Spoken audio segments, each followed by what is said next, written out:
Hello everyone. So welcome to the another class of osteoporosis, है ना।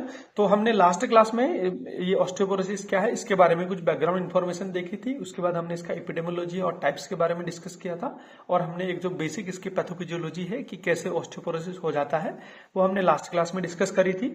तो आज के क्लास में हम देखेंगे कि ऑस्टियोपोरोसिस जो है इसके क्लिनिकल फीचर्स क्या क्या रहते हैं, हम इसको क्लिनिकली कैसे आइडेंटिफाई कर सकते हैं। जबकि हमने लास्ट क्लास में ये बोला है कि इसको भी हम एक साइलेंट डिजीज की कैटेगरी में रखते हैं। इनिशियली तो हमको कुछ भी समझ में नहीं आ रहा होता है कि क्या यहाँ पे ऑस्टियोपोरोसिस हो रहा है कि नहीं हो रहा है ना। जब आदमी को फ्रैक्चर होके आता है तो फिर वहां पे हमको समझ में आता है, या फिर आदमी एकदम मॉडरेट से सीवियर स्टेज की ऑस्टियोपोरोसिस में चले गया है तो वहां पे हमको समझ में आता है कि यहाँ पे ऑस्टियोपोरोसिस हो गया, और कुछ सिम्टम्स हम वहां पे देख सकते हैं, है ना। तो यहाँ पे आइए डिस्कस करते हैं क्लिनिकल फीचर्स के बारे में। जनरली जो डिजीज है ये भी साइलेंट डिजीज कहा जाता है, क्योंकि इसका कोई भी ऐसा टिपिकल सिम्टम्स नहीं है। धीरे धीरे हड्डियां कमजोर हो रही हैं, यही इसका सबसे बड़ा एक फीचर है ना। और जो फ्रेजिबिलिटी है फ्रैक्चर होने की वो बढ़ जाती है ना। जो बोन के माइक्रो आर्किटेक्चर्स है वो डिटोरेट हो जाते हैं, है ना। तो फिर इसको हम कुछ स्टेजेस में डिवाइड कर सकते हैं। पहला स्टेज आता है असिम्प्टोमेटिक स्टेज, जहां पे क्या होता है कि कोई भी सिम्टम नहीं आता है, मगर जो बोन मास डेंसिटी वो धीरे धीरे कम हो जाती है ना। और gradual loss of trabecular bones, है ना। जनरली जो बोन है वो पोरस हो जाते हैं, उनका वेट जो है वो कम हो जाता है, और स्पॉन्ज लाइक बोन हमको देखने को मिलते हैं, है ना। जो एंड होते हैं जो बोन के जो ज्वाइनिंग सेक्शन रहते हैं जो दूसरे बोन के साथ मिलते हैं, या फिर जो उसके टर्मिनल पार्ट रहते हैं, है ना, वहां पे जो है क्या बोलते हैं अपना जो बोन का जो है वो होलो स्ट्रक्चर देखने को मिलता है, फिर पोरस स्ट्रक्चर देखने को मिलता है, जिसको हम ट्रेबिकुलर बोन्स बोलते हैं। स्पेशली वर्टेब्रे में पाए जाते हैं ये, है ना। ये सारे चेंजेस हमको रेडियोग्राफी में देखने को मिल सकती है। हाउएवर इसके कोई क्लिनिकल सिम्टम्स ऐसे नहीं रहते हैं, कोई भी फंक्शनल लिमिटेशंस नहीं है यहाँ पे, और कोई भी पेन जैसे सिचुएशन भी नहीं है, इसीलिए हम इसको असिम्प्टोमेटिक स्टेज बोलते हैं। जैसे आदमी इस असिम्प्टोमेटिक स्टेज को धीरे धीरे पार कर लेता है और ग्रेजुअली उसकी जो डिजीज की सिवियरिटी है वो बढ़ जाती है, तो उसको हम स्टेज बी बोलते हैं। तो स्टेज बी में क्या होता है कि जो फ्रैक्चर होने की चांसेज है वो बढ़ जाती है। फ्रेजिलिटी फ्रैक्चर स्टेज, इसमें क्या होता है कि जो आदमी है उसको जब छोटी मोटी चोटें भी लगती है, वो कहीं से गिर जाता है बहुत छोटी हाइट से भी, कुछ ऐसी भी दिक्कतें रहती है, तो वहां पे क्या होता है कि minor injury, minor trauma, minor falls की वजह से भी बोन्स में क्रैक आ सकते हैं, बोन में फ्रैक्चर्स आ सकते हैं ना। स्पेशली वर्टिब्रे रीजन पे हो गया है ना, जिसकी वजह से आदमी को बैक पेन हो रहा है, फीमेल को बैक पेन हो रहा है ना। और धीरे धीरे करके हाइट भी एकदम नेग्लिजेंट तरीके से कम होती जा रही है, क्योंकि बोन जो है वो धीरे धीरे घिस के छोटे हो जा रहे हैं, है ना। और स्पाइनल डिफॉर्मिटी भी हमको देखने को मिल सकती है। ऐसे ही हिप फ्रैक्चर्स बहुत कॉमन है एल्डरली में। यहाँ पे अगर हिप फ्रैक्चर किसी को हो गया है तो वहां पे सीवियर पेन देखने को मिलता है, चलते फिरने में दिक्कत होती है ना। और कोई भी वेट लेंगे तो बॉडी में दर्द रहेगा और बोन पे दिक्कतें आएंगी, तो वो वेट नहीं बियर कर सकते हैं। ऐसे रिस्ट फ्रैक्चर देखने को मिलते हैं। अगर रिस्ट फ्रैक्चर है तो रिस्ट रीजन पे पेन रहेगा, स्वेलिंग रहेगा, और डिफॉर्मिटी देखने को मिल सकती है ना। जनरलाइज्ड बोन्स में बॉडी में पेन रहता है, और जब ये आदमी मूवमेंट करता है तो ये जो पेन है ये बढ़ जाता है, और रेस्ट में पेन जो है वो कम हो जाता है। ऐसे ही ग्रेजुअल लॉस ऑफ हाइट रहता है। हमने देखा होगा ना बूढ़े आदमी फिर जो जवानी के टाइम पे वो एकदम हट्टा कट्टा रहता है, और जैसे बूढ़ा बूढ़ा होता है तो उसकी जो हाइट है वो धीरे धीरे कम हो जाती है। ये जो ग्रेजुअल हाइट लॉस होती है ये जनरली बोन डिटोरिएशन की वजह से हो जाती है ना। और स्पाइनल डिफॉर्मिटी देखने को मिलती है, जैसे काइफोसिस हम बोलते हैं ना, कुमड़ापन आ जाता है पीछे ट्रंक रीजन पे, तो उसको हम काइफोसिस बोलते हैं। और कभी कभी क्या होता है कि बॉडी का जो पोस्चर है वो भी थोड़ा बहुत अल्टर तरीके से देखने को हमको मिलता है, और आदमी की जो मूवमेंट करने की कैपेबिलिटी है, मोबिलिटी जो है वो कम हो जाती है। ऐसे ही मसल कमजोर हो जाते हैं, थोड़ा बहुत काम करते टाइम पे भी आदमी को थकान महसूस होता है ना। तो आदमी को डरने गिरने का बहुत ज्यादा खतरा रहता है, जिसकी वजह से पेन और फ्रैक्चर्स हो जाते हैं। इसकी वजह से आदमी को एंग्जाइटी और डिप्रेशन जैसे सिम्टम्स भी देखने को मिल सकते हैं, और आदमी की जो क्वालिटी ऑफ लाइफ है, ओवरऑल क्वालिटी ऑफ लाइफ है, वो धीरे धीरे कम हो जाती है। और आगे जो इसका फर्दर स्टेज में आता है, लेटर स्टेज में रिकरेंट फ्रैक्चर्स होना चालू हो जाती है, ये सीवियर स्टेज में है ना। और फिर लंबे समय तक बॉडी में क्रोनिक पेन रहता है। डी-एबिलिटी मतलब जो डेली के एक्टिविटीज रहते हैं, दिनचर्या के जो काम है उनको करने में भी अब दिक्कतें आ रही हैं, जिसकी वजह से मार्क्ड मोबिलिटी की कमी हो जा रही है। कहीं पे सफर कर रहे हैं, कहीं पे निकल रहे हैं, तो वहां पे फ्रैक्चर्स होने के चांसेस बढ़ जाते हैं, जिसकी वजह से जो मॉर्बिडिटी और मोर्टेलिटी है ओवरऑल वो बढ़ जाती है सीवियर केसेज में। तो ये कुछ सिम्टम्स थे ऑस्टियोपोरोसिस के है ना, यहाँ पे कोई ऐसे टिपिकल सिम्टम तो नहीं है ऑस्टियोपोरोसिस ना। स्टेज के हिसाब से, इसके एडवांसमेंट के हिसाब से कौन से बोन इसमें इन्वॉल्व हो रहे हैं, तो उसके कुछ हमने यहाँ पे जनरलाइज क्लिनिकल फीचर्स हैं वो हमने यहाँ पे देखी और उनको हमने डिस्कस किया, है ना। ऐसे ही अब किसी को ऑस्टियोपोरोसिस है कि नहीं है उसको हम कैसे डायग्नोज करेंगे, ये भी बहुत इंपॉर्टेंट है क्लिनिकली डायग्नोज करना, है ना, ताकि हम उस पर इंटरवीन कर सके, टाइमली इंटरवीन कर सके। सबसे पहला तो आता है कि डिटेल्ड असेसमेंट करना जरूरी है हर डिजीज की तरह। यहाँ पे हम डिटेल्ड मेडिकल हिस्ट्री लेंगे, रिस्क फैक्टर्स क्या क्या है ऑस्टियोपोरोसिस होने के वो भी हम सारे करेंगे, जैसे एज कितना है, क्या फीमेल है तो मेनोपॉज हुआ है कि नहीं हुआ है, कोई फ्रैक्चर की हिस्ट्री थी कि नहीं थी, फैमिली में पहले किसी को ऑस्टियोपोरोसिस था कि नहीं था, डाइट कैसा ले रहे हैं, हाई कैल्शियम कंटेनिंग डाइट है कि नहीं है, high vitamin D containing diet है कि नहीं है, अल्कोहल इंटेक कैसा है, क्योंकि अल्कोहल कैल्शियम के अब्जॉर्प्शन के साथ भी इंटरफेयर करता है, ओवरऑल ये क्वालिटी ऑफ लाइफ को कम कर देता है। फिजिकल एक्टिविटी कितना है, अगर कोई एथलीट है फिजिकल एक्टिविटी रेगुलर करता है तो उसकी बोन मास डेंसिटी अच्छी रहती है। जनरली जो सेडेंटरी लाइफस्टाइल वाला रहता है तो उसकी बोन मास डेंसिटी इतनी अच्छी नहीं रहती है। और स्टेरॉइड यूज का पैटर्न कैसा है, क्योंकि हमने बोला था कि सेकेंडरी में एक जो ड्रग इंड्यूस्ड ऑस्टियोपोरोसिस है वो भी एक रीजन हो सकता है। ऐसे हम फिजिकल एग्जामिनेशन करेंगे कि आदमी की हाइट कितनी है, वेट कितनी है, बॉडी मास इंडेक्स कितना है, क्या रिसेंटली 1-2 साल में कुछ हाइट में कमी आने को देखने को मिली है क्या, कोई स्पाइनल डिफॉर्मिटी है क्या, या फिर कहीं पे मूवमेंट के टाइम पे कुछ होने टाइम पे बॉडी में पेन या टेंडरनेस है क्या। ये सारी हिस्ट्री भी हम अच्छे तरीके से लेंगे। उसके बाद ये फिजिकल एग्जामिनेशन भी हम डिटेल में कर लेंगे। फिर हम बोन मास जो डेंसिटी है उसको मेजर करेंगे। बोन को जो बेसिकली जो बोन में मिनरल्स रहते हैं उनको हम मेजर करते हैं। मेजर करते टाइम पे जो हम सबसे ज्यादा कॉमनली यूज करते हैं जिसको हम गोल्ड स्टैंडर्ड माना जाता है उसको बोलते हैं ड्यूअल एनर्जी एक्सरे अब्जॉर्प्टिमेट्री। इसको हम जनरली कॉमन टर्म पे हम डेक्सा स्कैन बोल के बोलते हैं। ये बहुत ही important exam point of view के लिए जनरली 2 मार्क्स के क्वेश्चन में आता है ना। जो डेक्सा स्कैन है, ये डेक्सा स्कैन में क्या होता है कि हम देखते हैं कि बोन जो है वो कितने बोन है ना, जितनी ज्यादा बोन रहेंगे उतने अच्छे से वो एक्सरे को ऑब्जॉर्व कर पाएगा। अगर वहां पे ऑब्जॉर्प्शन कम हुई है तो बोन मास की जो टोटल बोन मास है वो कम है, ये हमको आइडिया देगा, है ना। तो ये मेजर करता है बोन मास डेंसिटी कितनी, स्पेशली लुम्बार स्पाइन रीजन पे और उसका फीमरल के नेक पे और रेडियस पे, जो हमारे बॉडी के जो मेजर बोन्स है उनमें बोन मास की डेंसिटी क्या है उसको ये मेजर करेगा, है ना। तो ये जो स्कोर देता है इसके स्कोर को हम बोलते हैं टी स्कोर। ये जो रिजल्ट देता है ना उसका जो यूनिट रहता है उसको हम बोलते हैं टी स्कोर, जो इसका स्कोर रहता है। फिर उस टी स्कोर को देख के हम इंटरप्रेट करेंगे कि क्या आदमी को ऑस्टियोपोरोसिस हुआ है कि नहीं हुआ है ना। अगर कहीं पे टी स्कोर जो है वो -1 से ज्यादा है या -1 है तो उसको हम नॉर्मल बोन मास डेंसिटी बोलेंगे। अगर वो -2.5 से लेके -1 तक है, मतलब ये कम हुआ है, बोन मास डेंसिटी कम हुआ है, तो उसको हम ओस्टियोपेनिया बोलेंगे। पेनिया का मतलब होता है लो हो जाना, कमी हो जाना। ऑस्टियो मतलब होता है बोन सेल की कमी हो रही है, लो बोन मास डेंसिटी है, तो उसको हम बोलेंगे ऑस्टियोपेनिया। अगर कहीं पे जो हमारा टी स्कोर है वो -2.5 से कम या इक्वल हो जाता है तो उसको हम बोलेंगे ऑस्टियोपोरोसिस, जहां पे हमको क्लिनिकल इंटरवेंशन करने की बहुत ज्यादा जरूरत है। और कहीं पे ये उससे भी ज्यादा अगर डिग्रेड हो गया तो उसको हम फिर सीवियर ऑस्टियोपोरोसिस की कैटेगरी में रखेंगे। तो मोटा मोटी हमारा जो बोन मास डेंसिटी वो -1 या उससे ऊपर होना चाहिए, है ना। और अगर उससे कम है और 2.5 से थोड़ा ज्यादा है तो उसको हम ऑस्टियोपेनिया बोलेंगे, और 2.5 से कम है या 2.5 है तो उसको हम ऑस्टियोपोरोसिस बोलेंगे, और बहुत ज्यादा कम है तो उसको फिर हम सीवियर ऑस्टियोपोरोसिस की कैटेगरी में रखेंगे, जहां पे फ्रैक्चर्स होने की चांसेस बहुत ज्यादा बढ़ जाती है। ये तो हो गया हमारा डेक्सा स्कैन का रिजल्ट्स एंड इंटरप्रिटेशन। ऐसे ही हम अल्ट्रासाउंड डेंसियोमेट्री कर सकते हैं, है ना। तो ये क्या करता है, जनरली हील बोन रहते हैं ना, अपने जो पांव के हील रीजन रहता है, एडी जो रहती है, एडिया, वहां की बोन को हम एसेस करेंगे, है ना। तो ये एक पोर्टेबल मेथड है और इतना ज्यादा महंगा भी नहीं है। तो जनरली जहां पे हम इनिशियल स्क्रीनिंग करते हैं तो वहां पे हम इसको यूज करते हैं। अगर स्क्रीनिंग पे हमको लग रहा है कि किसी की बोन मास डेंसिटी कम है तो वहां पे फिर हम उसको डेक्सा स्कैन के लिए भेजेंगे, क्योंकि जो डेक्सा स्कैन में यूज होने वाला डिवाइस है वो बहुत बड़ा होता है, उसको हम पोर्टेबल नहीं कर सकते, उसको हम हर जगह पे लेके नहीं जा सकते। और जो कम्युनिटी आउटरीच हेल्थ कैंप्स रहते हैं और ऐसे स्क्रीनिंग प्रोग्राम्स रहते हैं उनमें डेक्सा स्कैन को हम नहीं ले जा सकते। वहां पे हम अल्ट्रासाउंड डेंसियोमेट्री का यूज करेंगे और वहां पे जो भी सस्पेक्टेड केस है फिर उसको हम डेक्सा स्कैन के लिए भेजेंगे। इस तरीके से भी हम इसको डायग्नोज कर सकते हैं। ऐसे ही कुछ और लेबोरेटरी टेस्ट रहते हैं, जैसे सीरम में कैल्शियम कितना है, फॉस्फेट कितना है, क्रेटिनिन और विटामिन डी की लेवल कितना है। ये भी हमको एक मोटा मोटी आइडिया दे देता है कि हमारे बोन हेल्थ कैसा रहेगा। एक इनका डायरेक्ट रिलेशन देखने को मिलता है बोन हेल्थ के साथ में। ऐसे हार्मोनल लेवल, पैराथ हार्मोन कितना है, थायराइड फंक्शन टेस्ट कैसा है और एस्ट्रोजन की लेवल फीमेल पे कैसे है या फिर टेस्टोस्टेरोन की लेवल मेल पे कितना है, ये भी हमको एक इनडायरेक्ट आइडिया देता है।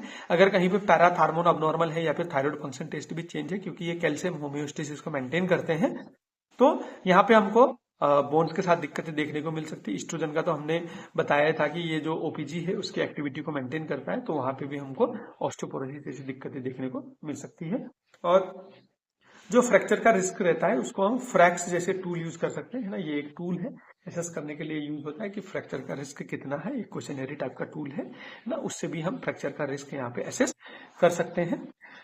और फिर हम इसको, अगर हम मैनेजमेंट की बातें करेंगे तो क्या हम ऑस्टियोपोरोसिस को मैनेज कर सकते हैं क्या? हाँ, हम ऑस्टियोपोरोसिस को मैनेज कर सकते हैं ना। इसको मैनेज करने के लिए हमारे पास कुछ गोल है, जैसे अगर बीएमडी कम हो रहा है तो हम उसको रिस्टोर करने की कोशिश करेंगे। जो इसके रिलेटेड कोमॉर्बिडिटी और डिएबिलिटेटिंग कंसिक्वेंसेज है उनको हम लिमिट करने की कोशिश करेंगे, डिक्रीज करने की कोशिश करेंगे। और आदमी अगर पेन होके आया है तो उसको पेन फ्री सेशन करने की कोशिश करेंगे, दिन में वो ज्यादा से ज्यादा टाइम विदाउट पेन रहे, है ना। और जो अगर ये ऑस्टियोपोरोसिस हो रहा है तो इसके प्रोग्रेशन को हम स्लो करना चाहेंगे, और जो फ्रैक्चर्स का रिस्क है उसको भी हम कम करना चाहेंगे। ओवरऑल जो पेशेंट की क्वालिटी ऑफ लाइफ है उसको हम बढ़ाना चाहेंगे। तो ये कुछ हमारे बेसिक गोल रहेंगे ऑस्टियोपोरोसिस में। होप यहाँ पे आपको ये सिंपल गोल समझने आ गए होंगे, है ना। फिर यहाँ पे हर मैनेजमेंट में जैसे नॉन फार्माकोलॉजिकल मेजर्स का बहुत बड़ा रोल होता है, वैसे ही ऑस्टियोपोरोसिस के मैनेजमेंट में भी नॉन फार्माकोलॉजिकल मैनेजमेंट का बहुत बड़ा रोल है ना। तो क्योंकि यहाँ पे क्या होता है ना कि बेसिकली जो बोन का इंग्रेडिएंट्स रॉ मटेरियल है वो कैल्शियम और विटामिन D3 बहुत हद तक उसको इफेक्ट करता है, तो एडिक्वेट कैल्शियम इंटेक होना जरूरी है। ऐसे खाने को हमको रेगुलरली खाना चाहिए जिसमें हाई अमाउंट में कैल्शियम मिलता है ना, जैसे सिसम सीड हो गया, चिपिक्स हो गए, चना हो गए, है ना, या फिर और कैल्शियम कंटेनिंग मोरिंगा हो गया। तो ये जो कैल्शियम कंटेनिंग फूड है, स्पिनिच हो गया, तो ऐसे फूड को हमको रेगुलर डाइट का हिस्सा बनाना चाहिए, बैलेंस डाइट का हिस्सा बनाना चाहिए। और उसके साथ साथ जो है विटामिन D3 जो है उसको भी हमको मेंटेन करना चाहिए। जो कैल्शियम की डेली इंटेक है, हर दिन में हम 1 ग्राम कैल्शियम एक एडल्ट में रेगुलरली जरूरी है। और अगर पोस्ट मेनोपोजल वुमन है तो वहां पे इसकी रिक्वायरमेंट जो है वो बढ़ जाती है, 1.2 से लेके 1.5 ग्राम तक हो जाती है। तो ऐसे वुमन पे ज्यादा से ज्यादा कैल्शियम इंटेक करना चाहिए। जो कैल्शियम वाले फूड हमने डिस्कस करे, मिल्क हो गया, है ना, डेयरी प्रोडक्ट्स हो गया, ग्रीन लीफी वेजिटेबल हो गया, ऐसे आलमंड्स हो गए, बादाम हो गए, है ना, सोया प्रोडक्ट्स हो गए, फिश हो गए, है ना। उसके बाद अपना जो सीसेम है, तिल है ना, ऐसे मोरंगा जो प्लांट रहता है जिसको हम सेंगा बोलते हैं यहाँ पे, है ना। तो ये जो चीजें हैं, ये चीजें हम अपने जो डेली का डाइट है उसका रेगुलर पार्ट बना सकते हैं, ताकि हमको सफिशिएंट अमाउंट में कैल्शियम मिलता रहे। Consume adequate amount of vitamin D intake. Generally vitamin D fortified foods में, एग्स में, फैटी फिश में यहाँ पे देखने को मिलता है। जनरली जो वेजिटेरियन लोग रहते हैं ना उनमें विटामिन डी की भी कमी देखने को मिलती है, तो ऐसे लोगों को हम रेगुलर सनलाइट का एक्सपोजर एकदम सजेस्ट करेंगे। जो अर्ली मॉर्निंग का रेडिश कलर का जो एक अच्छा महसूस होने वाला सन एक्सपोजर है वो विटामिन डी को सिंथेसाइज करने में, एक्टिवेट करने में हेल्प करता है हमारी बॉडी में, जिसकी वजह से जो विटामिन डी अगर सही मात्रा में रहेगा तो ये कैल्शियम को अच्छी तरीके से अब्जॉर्ब कर पाएगा, है ना। फिर रेगुलर फिजिकल एक्सरसाइज बहुत जरूरी है। ये रेगुलर फिजिकल एक्सरसाइज करने से जो है बोन मास डेंसिटी बढ़ती है, अपना जो मसल मास है वो बढ़ता है, मसल का जो स्ट्रेंथ है वो बढ़ता है, और जो हमारे बॉडी की बैलेंसिंग और कोऑर्डिनेशन है वो भी बढ़ जाती है फिजिकल एक्सरसाइज करने से। तो जो फॉल के रिस्क होते हैं वो रिस्क भी ऑटोमेटिकली कम हो जाते हैं, है ना। अब क्योंकि यहाँ पे जो ऑस्टियोपोरोसिस है वो जनरली एजिड लोगों पे हो रही है, 40-45 साल के बाद हो रही है, तो वहां पे हम बहुत बिगोरस एक्सरसाइज जैसे जिम विम है ऐसा नहीं सजेस्ट कर सकते। तो light physical exercise like walking करना, जॉगिंग करना, है ना, सीढ़ियों पे धीरे धीरे चलना, योगा करना, है ना, मेडिटेशन करना, ये सारे टाइप की एक्सरसाइज को हम वहां पे उनको सजेस्ट कर सकते हैं। अगर किसी को स्मोकिंग की हैबिट है तो स्मोकिंग को क्विट करना पड़ेगा, या फिर अल्कोहल कंजम्पशन की हैबिट है तो उसको भी क्विट करना पड़ेगा, राइट। स्मोकिंग और अल्कोहल तो हमारे बॉडी के कोई भी डिजीज, कोई भी सिस्टम डिसऑर्डर्स में बहुत बड़ा रोल प्ले करते हैं, तो इसको हम हमेशा डिस्करेज करेंगे। फॉल प्रिवेंशन करना है, घर पे प्रॉपर वेंटिलेशन होनी है, लाइटिंग प्रॉपर होना है, कहीं पे अंधेरा कोना नहीं रहना है कि जहाँ पे बुजुर्ग लोग गिर जाए, है ना। और इन डिक्रीजिंग दी रक्स, कहीं पे घर पे बहुत दिक्कत वाले हैं, है ना, फर्श प्रॉपर नहीं है, इरेगुलर है, तो ऐसे रक्स को हम कम करेंगे। और जो रूम है, हॉल है, वहाँ पे हम ऑब्स्टेकल्स नहीं रखेंगे ताकि जिसकी वजह से जो है फॉल ना हो जाए, है ना। और सीढ़ियां है तो वहां पे हम हैंड रेलिंग्स रखेंगे या फिर प्रॉपर सपोर्ट्स दे देंगे, है ना। और प्रॉपर फुटवेयर रखेंगे, है ना। कोई क्या होता है ना कि एकदम नीचे उसकी ग्रिप ही नहीं रहता है और कहीं पे पानी वानी गिरा है तो आराम से फिसलन होती है, तो जिस जूते में, चप्पल में ऐसे फिसलन नहीं होती वैसे वाले जूते चप्पल हम यूज करेंगे। और वॉकिंग एड जैसे केन रहते हैं, स्टिक्स रहते हैं ना, तो हम उसको यूज कर सकते हैं बुजुर्ग आदमी को फॉल इंजरी से बचाने के लिए। हेल्थी बॉडी वेट को बचाना जरूरी है। बॉडी मास इंडेक्स जो है वो 25 से कम रहना चाहिए, है ना। आदमी जितना ओवरवेट या ओबीज रहेगा उसको फॉल इंजरी होने के चांसेस बढ़ते हैं, और वेट ज्यादा होने की वजह से फ्रैक्चर होने के भी जो चांसेस हैं वो बढ़ जाते हैं, और जो बोन में स्ट्रेस रहता है वो भी बढ़ जाता है। तो हेल्थी बॉडी वेट मेंटेन करना भी यहाँ पे बहुत जरूरी है। और बैलेंस डाइट की तो मैंने बातें करी थी। इसके में हम प्रोटीन हो गया, मैग्नीशियम हो गया, फास्फोरस हो गया, जो ये ट्रेस न्यूट्रिएंट्स है ना, जो ट्रेस एलिमेंट्स है, ये जो ट्रेस एलिमेंट्स है ये हमारे बोन हेल्थ के लिए बहुत जरूरी है ना। विटामिन के, जिंक, जो जनरली कहाँ पे मिलते हैं, फ्रूट, वेजिटेबल, होल ग्रेन, है ना। प्रोटीन, कार्ब, फैट जो है हम एक प्रॉपर रेशियो में इनको डेली फूड में कंजम्पशन करेंगे। पोस्चर एंड फिजिकल थेरेपी करेंगे, है ना। हम सही तरीके से बैठना, उठना, है ना, वो सारी पोस्चर, और कुछ कुछ फिजिकल थेरेपी जिसको हम फिजियोथेरेपी भी बोलते हैं वो भी हम यूज कर सकते हैं, जिसकी वजह से जो आदमी में पेन रहता है वो कम होता है और आदमी की जो मोबिलिटी जो है वो बढ़ जाती है। ऐसे ही हम पेशेंट को एजुकेट कर सकते हैं कि जो भी न्यूट्रिशन है या फिर जो भी मेडिकेशन से इसको ट्रीट करने के लिए दी है उसको हमको रेगुलर बेसिस में लेना है। और ड्रग के साथ साथ जो डाइट और एक्सरसाइज का प्लान है वो भी ऑस्टियोपोरोसिस में बहुत ही इंपॉर्टेंट है। और अगर कुछ भी ऐसे रिस्क फैक्टर है जिससे ऑस्टियोपोरोसिस हो जा रहा है तो ऐसे रिस्क फैक्टर्स को हम कट डाउन करने की कोशिश करेंगे। और कहीं पे अगर फ्रैक्चर है या फिर फ्रैक्चर रिस्क है तो उसको हम एसेस करेंगे, आइडेंटिफाई करेंगे और उसको मिनिमाइज करने की कोशिश करेंगे। रेगुलर हेल्थ चेकअप उनको हम सजेस्ट करेंगे ताकि वो अपना बोन मास डेंसिटी जो है उसको रेगुलर बेसिस पे चेक करा सके।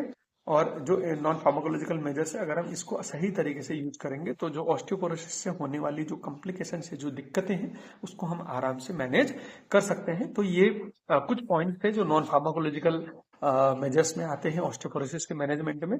ये हालांकि आपको थोड़ा लंबा लग रहा होगा मगर ये बहुत कॉमन सी चीजें हैं और एग्जाम पॉइंट ऑफ व्यू के लिए बहुत इंपॉर्टेंट है। और कल आप जब हॉस्पिटल वार्ड राउंड्स में जाओगे तो वहां पे ये आपको क्या बोलते हैं, पेशेंट काउंसलिंग करने के लिए भी बहुत ही ज्यादा इंपॉर्टेंट है ना। तो ये था हमारा नॉन फार्माकोलॉजिकल मैनेजमेंट्स, है ना। अभी हम डिस्कस करेंगे यहाँ पे फार्माकोलॉजिकल मैनेजमेंट्स की, है ना। जो हमारा फार्माकोलॉजिकल मैनेजमेंट है उसमें हम इसको ब्रॉडली 2 डिस्टिंक्ट कैटेगरी में डिवाइड कर सकते हैं। जो इसका पहला कैटेगरी आता है वो आता है एंटी रिजॉर्प्टिव एजेंट, मतलब जो बोन लॉस हो रहा है उसको प्रिवेंट जो करता है, जो ऑस्टियोक्लास्ट की एक्टिविटी जो है वो कम कर देता है, और जो बोन डिफॉर्मिटी हो रहा है, जो बोन लॉस हो रहा है, जो बोन रिजॉर्प्शन हो रहा है उसको कम कर देता है, और जो बोन मास की डेंसिटी उसको मेंटेन करता है या फिर उसको बढ़ा देता है। ऐसे ही फिर आते हैं एनाबोलिक एजेंट। ये क्या करते हैं, जो बोन फॉर्मेशन है उसको इंक्रीज कर देते हैं, मतलब बेसिकली ऑस्टियोब्लास्ट की एक्टिविटी को बढ़ा देते हैं और बोन फॉर्मेशन को बढ़ाते हैं। हम ये वाला करें या वो वाला करें, दोनों ही केसेस में हम क्या कर रहे हैं कि जो बोन की डिट्यूरेशन के कंपेरिजन पे जो बोन का फॉर्मेशन है उसको ज्यादा प्रोमोट कर रहे हैं, जिसकी वजह से ऑस्टियोपोरोसिस जो है वो मैनेज हो जाए। इसमें जो हमारा सबसे पहला क्लास हम देखेंगे, पहला क्लास है एंटी रिजॉर्प्टिव एजेंट, मतलब जो बोन लॉस हो रहा है ऑस्टियोक्लास्ट एक्टिविटी से उसको हम कैसे मेंटेन कर सकते हैं वो हम देखेंगे। इसमें सबसे पहला आता है बिसफॉस्फोनेट्स, है ना। इसको हम फर्स्ट लाइन एजेंट्स बोलेंगे।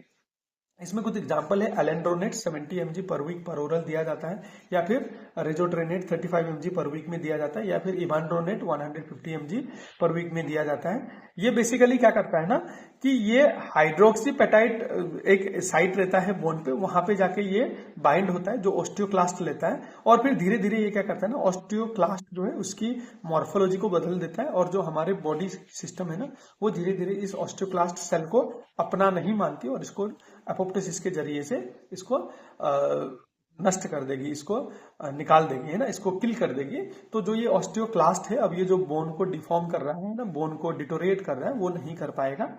ऐसे ही जो इस वजह से क्या होगा ना, जो बोन रिजॉर्प्शन है वो कम हो जाएगा, बोन मास डेंसिटी वो बढ़ जाएगा, और जो फ्रैक्चर के रिस्क है वो भी कम हो जाएंगे। मगर ये कुछ जो ड्रग्स है बिसफॉस्फोनेट्स, इनके अपने ही कुछ साइड इफेक्ट्स है, जैसे इसोफेजाइटिस हो गया है ना, जीआई इरिटेशन हो जाना, और फिर ऑस्टियोनेक्रोसिस ऑफ जॉ। ये जनरली हर एंटी रिजॉर्प्टिव थेरेपी का है, ये रेयर है मगर यहाँ पे हो सकता है कि जो जॉ बोन है उसमें दिक्कतें आ सकती है ना।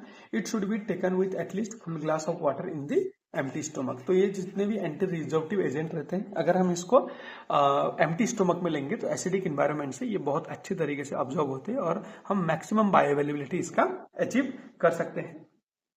ऐसे ही जो एंटी रिजॉर्प्टिव एजेंट्स है इनमें जो सेकंड क्लास आता है हमारा वो आता है मोनोक्लोनल एंटीबॉडीज, है ना। ये रिकम्बिनेंट डीएनए टेक्नोलॉजी जनरली बनाई जाती है।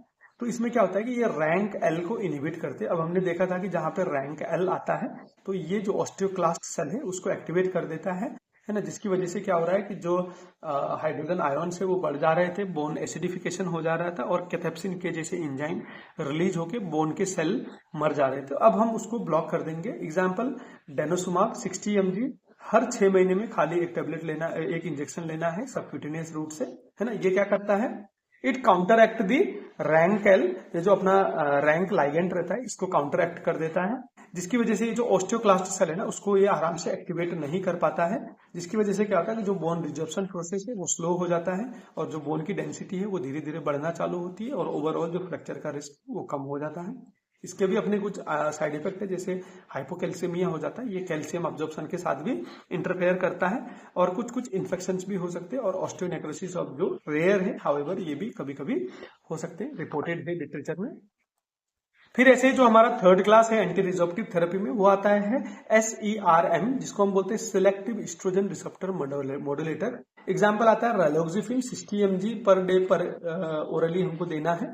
इसमें क्या होता है ना कि ये जनरली एस्ट्रोजन एगोनिस्ट का काम करते हैं। ये क्या करते हैं, बोन पे जाते हैं तो बोन को एक मिमिक इफेक्ट देते हैं कि यहाँ पे एस्ट्रोजन है। जैसे ही एस्ट्रोजन रहेगा, एस्ट्रोजन का एक्टिविटी तो मालूम है कि ये रैंकेल की एक्टिविटी को कम कर देता है और जो ओपीजी की एक्टिविटी उसको बढ़ा देता है। तो जो ओवरऑल जो ऑस्टियोक्लास्ट की एक्टिविटी है वो धीरे धीरे स्लो डाउन हो जाएगी, जिसकी वजह से जो है बोन मास डेंसिटी प्रिजर्व रहेगा और जो फ्रैक्चर के रिस्क है वो कम हो जाएंगे। और ये ऊपर से जो ब्रेस्ट कैंसर के रिस्क है उसको भी कम कर देता है, क्योंकि ये सीरोटोनिन एस्ट्रोजन रिसेप्टर में जाके काम करता है, सिलेक्टिव एस्ट्रोजन रिसेप्टर्स में जाके काम करता है। इसके भी अपने कुछ साइड इफेक्ट्स हैं, जैसे हॉट फ्लशेज आना, है ना, जो नेक रीजन है, फेस रीजन है, ट्रंक रीजन है, वहां पे एकदम आदमी को रेडनेस होता है और वार्म सेंसेशन होता है। Risk of venous thromboembolism, है ना, जैसे हमने HRT में हार्मोन रिप्लेसमेंट थेरेपी में देखा था, जहां जहां पे हम हार्मोन लेते हैं उसके अपने ही साइड इफेक्ट है, तो यहाँ पे ये वाले साइड इफेक्ट भी इसको देखने को मिल सकते हैं, है ना। फिर ऐसे आता है हार्मोन रिप्लेसमेंट थेरेपी, हमने पिछले टॉपिक में बहुत डिटेल में बात करी है ना। तो हार्मोन रिप्लेसमेंट थेरेपी में जनरली हम जो एस्ट्रोजन के एनालॉग है इथेनॉल एस्ट्रोडियल उसको देंगे।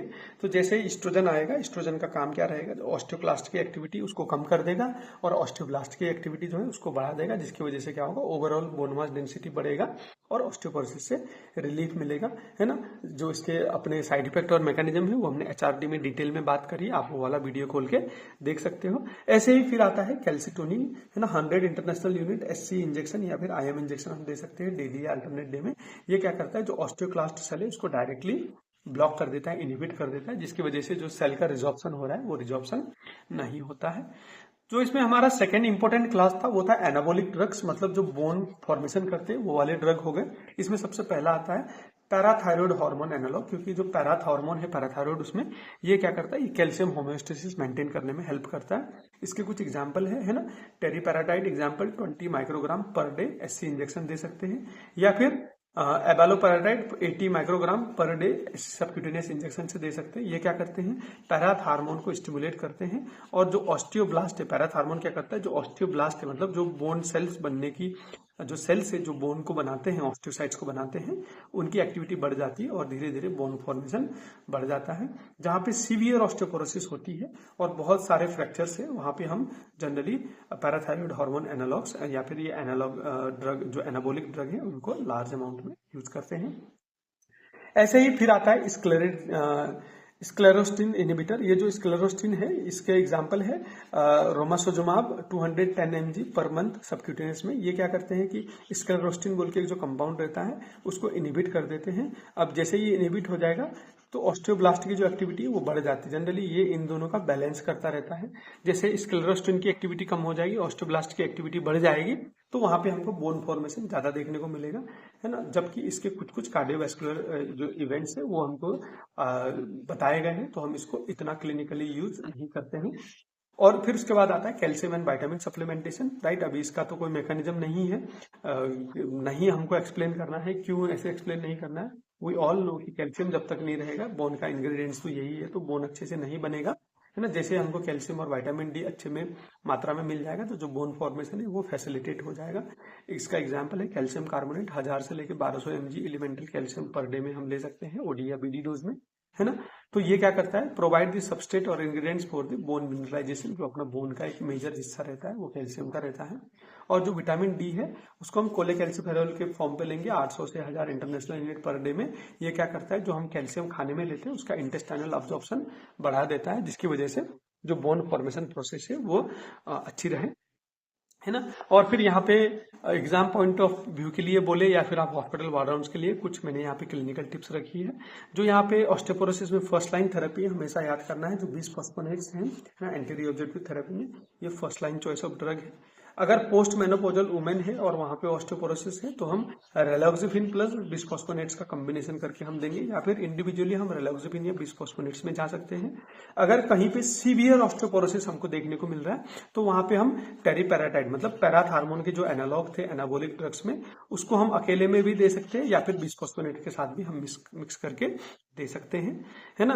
और यहाँ पे अगर फ्रैक्चर भी है तो फ्रैक्चर में हम टेलीपेराटाइड्स विथ और विदाउट बिसफॉस्फोनेट से दे सकते हैं। उसके एडिशन में हम कैल्शियम हो गया, कैल्सिटोनिन हो गया और विटामिन डी को भी हम ऐड कर सकते हैं। तो ये कुछ हमारे प्रैक्टिकल टिप्स हो गए हॉस्पिटल बेस के लिए या फिर केसेस के लिए समझने के लिए ना। यहाँ पे मैंने एक छोटा सा एल्गोरिदम रखा है ताकि आपको ऑस्टियोपोरोसिस का मैनेजमेंट समझने में आसानी हो जाए। अगर किसी को ऑस्टियोपोरोसिस की सस्पेक्शन हो रही है तो हम उसके क्लिनिकल हिस्ट्री, डायग्नोसिस सब कुछ करेंगे और फिर वहां पे हम कंफर्म करेंगे कि क्या आदमी को ऑस्टियोपोरोसिस है या नहीं है। हाँ, अगर ऑस्टियोपोरोसिस वहां पे कंफर्म हो गया है तो फिर हम calcium plus vitamin D supplementation plus हम नॉन फार्माकोलॉजिकल मैनेजमेंट करेंगे, क्योंकि हम इसको इनिशियल स्टेज में सस्पेक्ट कर रहे हैं।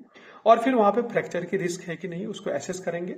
लेस रिस्क है तो हम कैल्शियम, विटामिन डी और सप्लीमेंटेशन के साथ जो अपने नॉन फार्माकोलॉजिकल थेरेपी उसको हम कंटिन्यू करेंगे, कोई भी दिक्कत नहीं है। अगर मॉडरेट रिस्क है फ्रैक्चर का तो फिर हम वहां पे बिसफॉस्फोनेट्स के ऐड कर देंगे, है ना। इसके होने के बाद भी रिस्क कम नहीं हो रहा है, हम फ्रैक्सिस टूल यूज कर रहे हैं और फिर भी वहां पे जो है ऑस्टियोपोरोसिस होने का रिस्क है, तो फिर वहां पे हम मोनोक्लोनल एंटीबॉडी जैसे डेनासुमाब प्लस माइनस रेलॉक्सिफिन को हम ऐड कर सकते हैं, एंटी ऑब्जर्वेटिव थेरेपी हम दे सकते हैं, राइट। अगर कहीं पे सीवियर रिस्क है फ्रैक्चर होने का तो फिर वहां पे हम एनाबोलिक थेरेपी को दे सकते हैं। एनाबोलिक थेरेपी में जैसे हमने पैराथार्मोन एनालॉग बहुत ज्यादा यूज होते हैं और 1 से 2 साल तक हम उसको मॉनिटर करेंगे। अगर यहाँ पे इस चीज से कंट्रोल नहीं हो रही है तो फिर हम क्या करेंगे, एनाबोलिक के साथ साथ हम बिसफॉस्फोनेट को ऐड कर सकते हैं या फिर डायरेक्टली बिसफॉस्फोनेट्स या फिर मोनोक्लोनल एंटीबॉडीज में स्विच कर सकते हैं। तो ये एक छोटा सा short and sweet clinical algorithm हो गया जो आपको ऑस्टियोपोरोसिस के मैनेजमेंट में को समझने में हेल्प करेगा, है ना। तो आज का क्लास हम खत्म करने से पहले एज यूजुअल हम इसको एक बार फिर से जस्ट रिवाइज करेंगे। क्लिनिकल फीचर्स में हमने बोला था कि इसका कोई भी टिपिकल क्लिनिकल फीचर्स नहीं है, है ना। हाउएवर इसके प्रोग्रेशन के हिसाब से थोड़ा थोड़ा हमको सिस्टमिक चीजें देखने को मिलती है। डायग्नोसिस करने के लिए हम इसकी बोन मास डेंसिटी को देखेंगे along with the clinical history and physical examination. तो जहां पे गोल्ड स्टैंडर्ड जो टेक्स्ट है वो है डेक्स्ट्रा स्कैन, जिसमें हम टी स्कोर को आइडेंटिफाई करेंगे, उसको क्वांटिफाई करके उसको इंटरप्रेट करेंगे। अगर वो मोर देन इक्वल टू 1 है तो नॉर्मल रहेगा, है ना। लेस देन -1 और -2.5 में है तो ऑस्टियोपेनिया रहेगा, और लेस देन -2.5 में रहेगा तो उसको हम ऑस्टियोपोरोसिस बोलेंगे, है ना। तो और फिर -2.5 से अगर बहुत ज्यादा है तो उसको हम सीवियर ऑस्टियोपोरोसिस की कैटेगरी में रखते हैं। ऐसे हम अल्ट्रासाउंड कर सकते हैं या फिर लैब टेस्ट भी कर सकते हैं, है ना। और जो यहाँ पे नॉन फार्माकोलॉजिकल मेजर्स है, ये हालांकि आपको दिखने में बहुत ज्यादा लग रहे हैं, बहुत कॉमन टाइप के नॉन फार्माकोलॉजिकल मेजर्स है जहाँ पे हम बेसिकली डाइट, एक्सरसाइज और रिस्क मैनेजमेंट में बहुत ज्यादा फोकस कर रहे हैं। फार्माकोलॉजिकल थेरेपी में हमारे पास बेसिकली 2 क्लास है, एक एंटी रिजॉर्प्टिव जो बोन लॉस को प्रिवेंट करती है और एक एनाबोलिक जो बोन फॉर्मेशन करती है। एंटी रिजॉर्प्टिव में जो सबसे फर्स्ट लाइन ड्रग है, सबसे ज्यादा यूज होता है वो आते हैं बिसफॉस्फोनेट, जिसमें एलेंड्रोनेट, रिजोड्रोनेट बहुत ज्यादा यूज होते हैं। ऐसे मोनोक्लोनल एंटीबॉडीज भी है और फिर सिलेक्टिव एस्ट्रोजन रिसेप्टर मॉड्यूलेटर जैसे रेलॉक्सिफिन है उनको भी यूज कर सकते हैं। एचआरटी हमारे पास एक और ऑप्शन है और कैल्सिटोनिन भी ऑप्शन है। ऐसे जो अपने एनाबोलिक ड्रग है उसमें पैराथार्मोन, है ना, स्क्लेरोस्टिन और कैल्शियम एंड विटामिन सप्लीमेंटेशन हम दे सकते हैं, राइट। तो इस तरीके से कुछ हम जो ऑस्टियोपोरोसिस है उसको हम आराम से मैनेज कर सकते हैं। होप ये ऑस्टियोपोरोसिस का आपको अच्छे से समझ में आ गया होगा। और मैं यहाँ पे थोड़ा सा कंफ्यूज हूँ कि जो ये डायग्नोस्टिक पोर्शन है, मैंने यहाँ पे जब इसका टी स्कोर बोला था तो यहाँ पे मोर देन इक्वल टू -1 बोला है या 1 बोला है, मैं वहां पे कंफ्यूज हूँ। अगर मैंने वहां पे 1 भी बोला है तो आप इसको माइनस वैल्यू के साथ देखिएगा। और ऑस्टियोपेनिया है तो -1 से लेके -2.5 तक, है ना। ऑस्टियोपोरोसिस है तो -2.5 या उससे नीचे, और जो सीवियर है वो -2.5 है, ये 2.5 नहीं है, -2.5 है। अगर यहाँ पे मिस्टेक हुआ होगा तो आप इसको सही तरीके से उसको पढ़ के समझ सकते हो। हैविंग सेड दैट, अगर आपको यहाँ पे कोई भी कंफ्यूजन है, कोई भी दिक्कत है, तो आप नीचे कमेंट्स में क्वेश्चंस पूछ सकते हो। और आपको मैं रिक्वेस्ट करता हूँ कि आप इसको अच्छी तरीके से पढ़िए, एग्जाम के लिए ये बहुत ही इंपॉर्टेंट है। और यहाँ पे आपको कोई भी कंफ्यूजन है तो आप मेरे को कभी भी रीच कर सकते हो। और जैसे आपको मालूम है, जो उसका नोट है, वो नोट आपको मेरे टेलीग्राम चैनल में मिल ही जाएगा।